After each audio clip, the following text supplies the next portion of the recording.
one time in. Sorry it's kind of loud. I got the weed eater going and the mower. I mowed the trail back here. This is that big cedar that I put that stand in, and I just took the weed eater back on the back side so I could really get it knocked down. I'm gonna do the same in the front here, and should be good to go. Let it set for a month and a half. Be back in here in November.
And just like that, par for the course.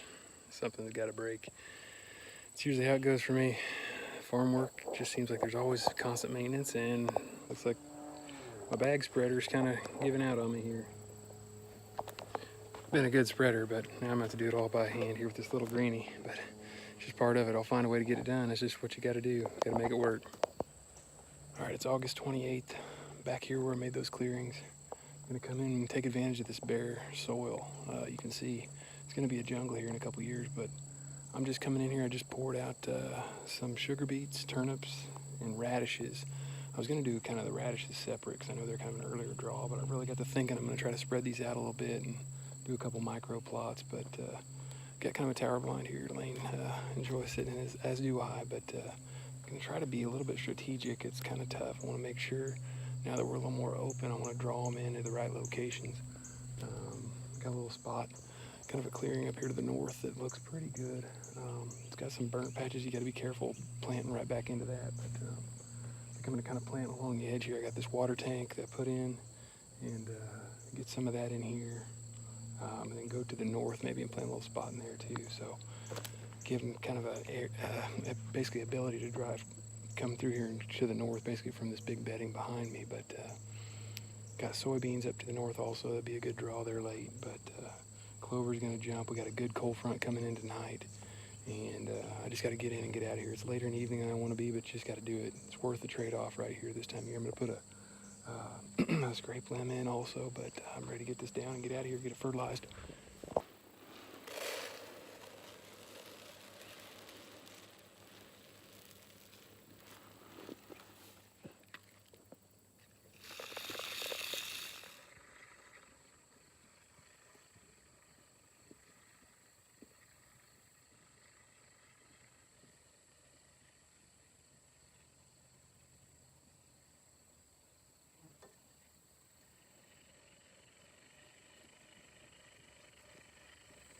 All right, I just did basically one spreader width along this edge. This is where we did some of this fresh clearing here with the cedars also. And some of you might think this is crazy, you got to get in here and work it. Well, I got a bunch of young oaks coming up here too. This is one of them. I was really hoping we'd get rains here about 2 weeks ago, and didn't get it, but it got dry and really hot. It was 90-some today. It's supposed to be in highs in the low 80s here this next week, so it's gonna be awesome. Get some rain here through the weekend, and a lot of rain next week.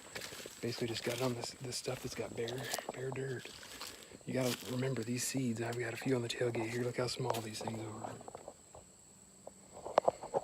It doesn't take much. You can actually bury them too deep, more so than you will. I've had good luck putting it right on top. And these are just, this right here is just a blend that I got, a little custom blend at the local feed store. I know you can get crazy in some of that, but anyway, works good for me. And I'll put some fertilizer down and we'll be good to go.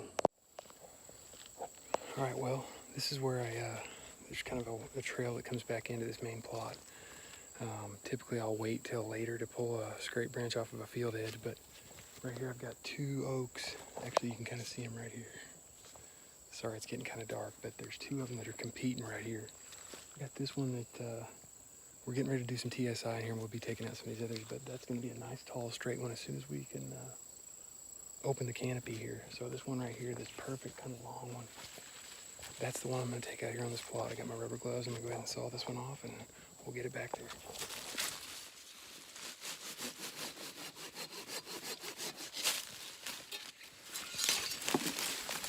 Obviously, you know, it's warm. We got a good rain coming tonight, but I still try to take every precaution I can on the scent. You just don't want to take a chance and keep as much as you can off of it.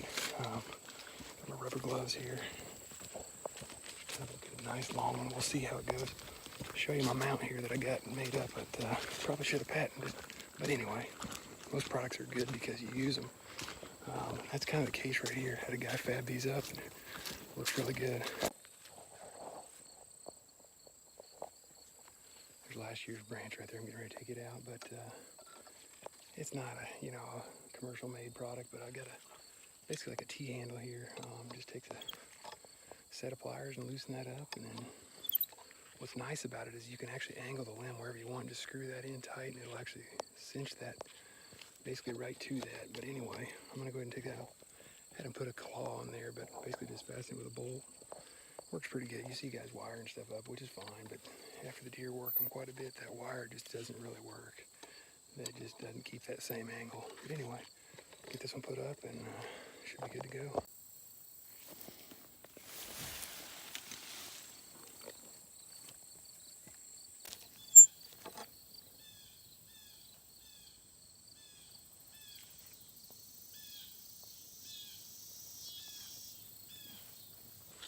Got another overhanging branch over here where we cleared cedars. I'm going to make a mock scrape under that. Got a little forehead gland. I'm going to go ahead and get this started. It's kind of more of a curiosity to get them started. They'll take it over, then I'll bring in some pre and post rut as we go along here. And hopefully we'll get them to start working it. All right, y'all. This is kind of how it goes. Coming right down to the wire, just getting dark. You don't typically like to do this. We got, like I said, this big front coming in tonight. It's warm and muggy. I kept my truck running as long as I could, and I wasn't trying to be quiet back there. That's just more like farm work, and I really do feel that way. We're quite a ways out from really hunting those core spots, but like I said, I did not want this seed to get in the ground and sit there. And we had 2 weeks of the hottest weather, and it's finally breaking. So it's just what you got to do. You got to adapt. This stuff, same setup. Got a lot of deer tracks down here, and crazy thing is, when we cleared this earlier this summer, really not even that long ago, you know, there's quite a bit of native popping up. So I'm going to mix this in with these. Basically just going to go in here and kind of make this little hidey hole food plot. I got a ladder stand right here I put up a month and a half ago or so. And I'm going to make it kind of narrow here where they go back into the bedding right here. And kind of filtered along the edge. We'll probably keep some filter strip food plots here for when we come back and plant switchgrass in here. It should be real nice tall where I can enter in through the back. But I'm excited about this setup here. So, you know, don't know why I'm really whispering, because making some commotion tonight, but I got to get this fertilizer and stuff down and get the rest of this seed in the ground. We'll be good to go. Wanted to mention one last thing real quick. This is kind of along the edge here. Went ahead and planted about 2 basically spreader widths wide, but I'm going to over fertilize a little bit on the outer.